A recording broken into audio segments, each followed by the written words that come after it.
Greetings everyone.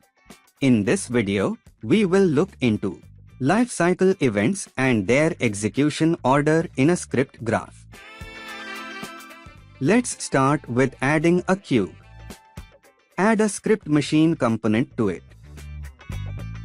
Create a new script graph and name it Lifecycle Events. Open the graph and delete existing nodes. Right-click to open the fuzzy finder. Go to Events and then Lifecycle. Here you can find all the lifecycle events. Let's start by adding the onEnable event. Now search the fuzzy finder for the debug.log node and connect the flow. For the message port, search the string literal node and add it. Write the event name as string. Similarly, set up the remaining lifecycle events. On start. On fixed update. On update.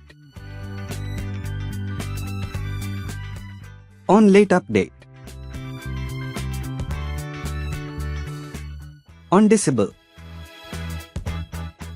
And on destroy.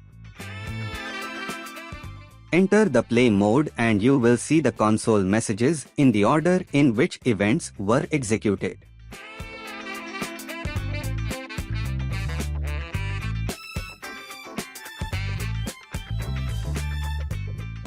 OnDisable event will be triggered when we disable the game object. Unfortunately, the onDestroy node is not working due to a bug in this Visual Scripting package version. Ideally, the onDestroy event should be triggered when the object is destroyed or when exiting the play mode. Hopefully, this will be resolved in future versions. Thanks for watching. Please don't forget to like, comment, and subscribe. See you in the next video.